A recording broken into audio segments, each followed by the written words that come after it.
Have you ever noticed a pattern with great powers? They reach a peak, and suddenly, managing things at home just doesn't seem like enough. On the outside, the empire looks as strong as ever, but deep down, a sense of unease is growing. Think about it: economic anxieties, new technologies, and ambitious rivals popping up. All these pressures create one big fear: losing control. So, what's the solution they always turn to? Interference. They start meddling abroad, convinced that shaping events far away will somehow keep things stable back home. But history tells us a different story. This belief has always been a grand illusion. Look at Rome, trying to secure its borders by controlling its neighbors. Or the British Empire, managing distant lands to protect its trade routes. The strategy never really changes, does it? The problem is, interference doesn't get rid of uncertainty. It just exports it, making the world even more unpredictable for everyone. Have you ever noticed how empires, throughout history, rarely see themselves as the bad guys? They don't think of themselves as aggressors, hungry for conquest. Instead, they see themselves as protectors. It's a fascinating and crucial mindset to understand why they do what they do. They see themselves as preventing chaos, preventing rival powers from gaining influence, and most importantly, preventing their own decline. This prevention mindset means empires don't wait for threats to become real and immediate. They act preemptively, often justifying their interference as a defensive move. If you look back through history, you'll find countless examples where interference was explained away as necessary, temporary, or even reluctant. Think about ancient Rome. They would often intervene in neighboring lands to crush potential rebellions before they could even start and spread. Fast forward to the British Empire. They interfered across the globe, not just for land, but to stop competitors from disrupting their valuable trade routes. And it's no different today. Modern superpowers intervene to prevent rivals from gaining a strategic foothold somewhere important. What starts as a single act of prevention soon becomes a habit. That habit then solidifies into official policy, and eventually, that policy becomes a heavy burden. The constant need to manage, control, and prevent creates a cycle of endless involvement. But the consequences of this interference aren't just limited to the nation being interfered with. It sends ripples across the entire international system. When a major power steps in and interferes somewhere, it sends a clear message to every other country. First, it signals that raw power still matters more than anything else. Second, it shows that international rules are flexible, especially for the powerful. And third, it demonstrates that the idea of national sovereignty has its limits. In response, other nations have to adjust their strategies. Some will choose to align with the powerful empire, hoping for protection or benefits. Others will resist, either openly or quietly. And many will try to play it safe, hedging their bets by building relationships with multiple major powers at once, just in case. This creates a world filled with complexity and uncertainty.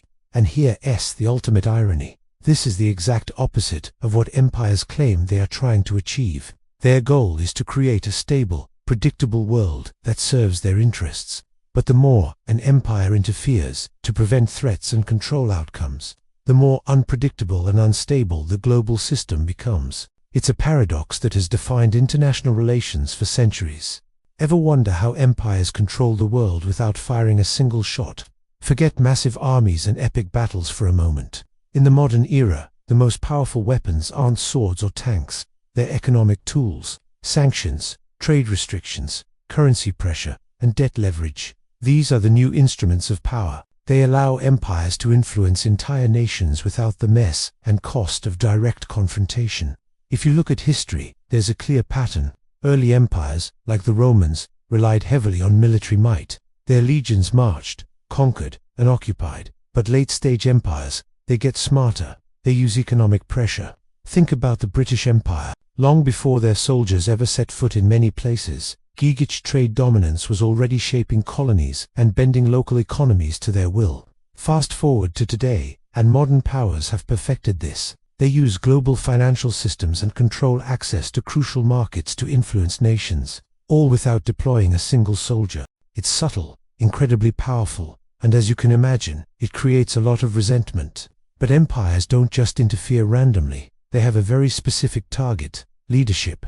History teaches us that controlling a nation's leaders is far cheaper and more effective than trying to control its entire territory. If you can influence one government, you can change the direction of an entire country. This is the core of modern imperial strategy. It's why we see empires constantly working to support friendly leaders and undermine hostile ones. They don't stop there, either. They invest heavily in shaping public opinion indirectly, making their preferred outcomes seem like the natural choice. This isn't a new game. Ancient Rome was famous for manipulating royal successions to install puppet kings. The British Empire excelled at influencing foreign monarchies and co-opting local elites. Today, the methods are just more sophisticated. We see it palaverous shave as diplomatic pressure, covert intelligence operations, and the constant battle to control the narrative through media and information. The thing is, this kind of political interference might create a temporary alliance, but it almost always plants the seeds of long-term distrust. It's a high-stakes game of global chess, and it's being played right now, all around us. Ever noticed how great powers, empires, always seem to think they can meddle in other countries' affairs with surgical precision? It's like they believe they have a magic dial to turn, getting exactly the outcome they want, without any side effects. History, however, has a funny way of laughing at that idea. Time and time again, it shows us that intervention is messy, and it always creates unintended consequences. Think about it. A powerful nation steps in, maybe to prop up a friendly leader or topple an unfriendly one. What happens next? Often, a power vacuum. The old structures collapse, and chaos rushes in to fill the void. This instability becomes a perfect breeding ground for radicalization. People who feel their lives have been upended by foreign hands look for extreme solutions. And this doesn't just last for a year or two. We're talking about long-term instability that can plague a region for generations. Let's look at the Romans. They were the masters of their world, weren't they? Yet, their constant interventions in neighboring territories, from Gaul to the Middle East, often destabilized those regions for centuries after Rome itself was gone. The conflicts they started or worsened didn't just vanish when the legions marched home. Fast forward a couple of thousand years to the British Empire. The lines they drew on maps, the rulers they installed, the economic systems they imposed. These actions sowed the seeds of conflicts that are still being fought today, long after the Union Jack was lowered for the last time. And this isn't just ancient history. Modern interventions, whether military, political, or economic, continue this pattern. The ripple effects spread far beyond the original intentions, creating waves that can capsize entire nations. The crucial lesson here is that interference rarely ends where it begins. It's a chain reaction, and once you start it, you lose control. There's another, more subtle poison that interference introduces: resentment. No empire, no matter how benevolent it thinks it is, ever escapes it. A population might accept foreign influence for a while, perhaps out of necessity or fear. But underneath the surface, resentment accumulates. It's quiet, it's patient, and it's passed down from parents to children, becoming a core part of a nation's identity and collective memory. This deep-seated anger doesn't just evaporate when the foreign troops leave or the ambassadors are recalled. It lingers and festers, shaping future alliances, defining new rivalries, and fueling future conflicts. It explains why a country might suddenly pivot towards an old adversary or reject a hand of friendship. Rome learned this lesson far too late, as former allies turned into their fiercest enemies. Britain learned it painfully during the decolonization era, and today's global powers are still learning it, often the hard way. The ultimate truth is simple. Interference might win you temporary compliance, but it will never, ever win you loyalty. Have you ever wondered why empires, no matter how powerful, eventually crumble? It's not always about epic battles or economic collapse. Sometimes, the most destructive force is invisible, a quiet resentment that builds up over generations. Think about it. When a powerful nation extends its influence, whether through military force, economic pressure, or cultural dominance, the people under that influence might comply for a while. They might even seem to accept it. But underneath the surface, a feeling of being controlled, of having their own destiny taken away, starts to grow. This isn't something that just fades away. It gets passed down from parents to children, becoming a core part of their collective memory, their national story. So, when the empire finally weakens or pulls back, that resentment doesn't magically disappear. It remains, shaping new alliances, fueling old rivalries, and sometimes erupting into open conflict. The Roman Empire learned this lesson the hard way. The British Empire saw its legacy questioned and challenged across the globe. And today, modern powers are slowly, and often painfully, realizing the same truth. You can force compliance, but you can never force genuine loyalty. But the cost of empire isn't just paid abroad.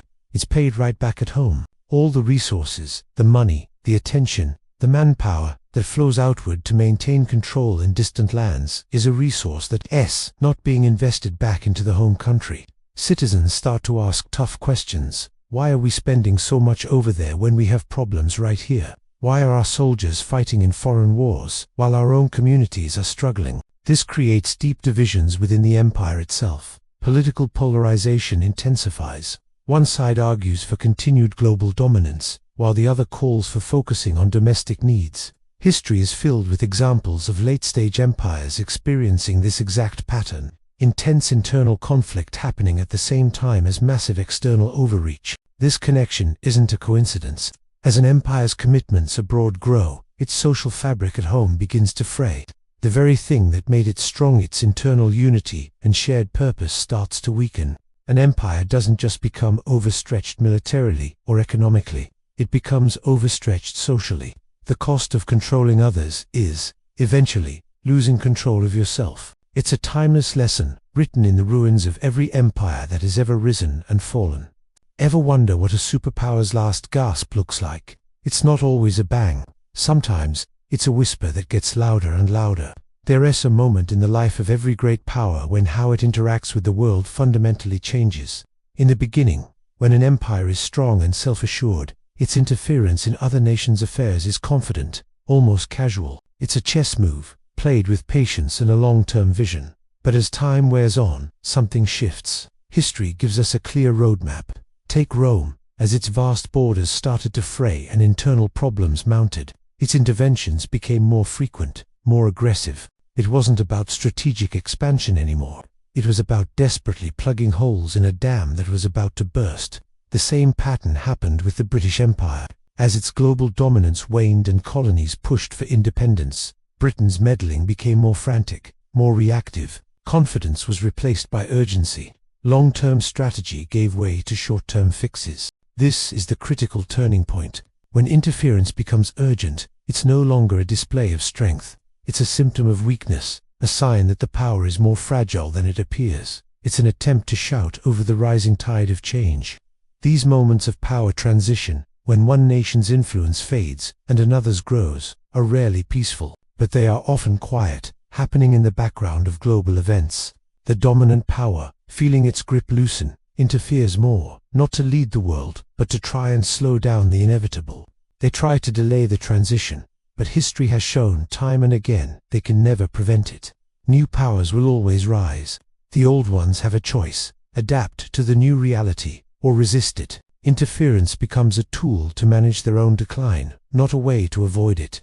And here's the most important lesson. History does unjudge the smaller nations for being interfered with. It judges the empires that do the interfering. Rome is remembered for its hubris and overreach. Britain for its complex web of imperial manipulation. The powers of our time will face the same judgment. Every act of interference leaves a mark, a record for future generations to read. And as we've seen, history keeps its records much, much longer than any empire lasts. Have you ever noticed how some things just become normal? We stop questioning them, they just happen. Think about global politics. What's the final stage of an empire's influence? Is it a dramatic withdrawal, a big retreat? History suggests something else. The final stage isn't withdrawal, it's normalization. Interference becomes routine. One crisis blurs into the next. Public attention, which used to be so sharp, starts to fade. At this point, powerful nations aren't debating if they should get involved in another country's affairs. They're just debating how much. It's a subtle but massive shift. And history is full of examples showing that when constant interference becomes the standard operating procedure, the peak of that power has already passed. Take a look around at the world today. Do you see the signs? Rising competition from new players on the global stage, systems that feel increasingly fragile, ready to break, frequent interventions, one after another, and a deep, growing distrust, both between nations and within them. These aren't just random headlines or isolated events. They are signals. clear signals that the global order we've known is changing. So why do great powers keep interfering? It's not out of strength. It's often out of fear. Fear of the future, fear of losing their position, fear of the unknown. They intervene to try and control the outcome, to freeze the present moment in time. But history teaches one lesson over and over, without a single exception: interference cannot stop change. It can only shine a spotlight on it. It reveals the anxieties and weaknesses of the ones interfering. Think of it like this: an empire that constantly has to step in and fix things in other nations has forgotten how to adapt itself. It's so focused on managing external problems that it neglects its own internal evolution. And history is ruthless. It doesn't forgive those who stop adapting. Great powers interfere to protect their present, but history always moves on to protect the future. So when you see constant, normalized interference, you're not just watching the news, you're watching a historical turning point. It means the next chapter has already begun, and we are all living through it. What do you think this new chapter will look like? Let me know your thoughts in the comments. Thanks for watching, and if you found this interesting, consider subscribing for more.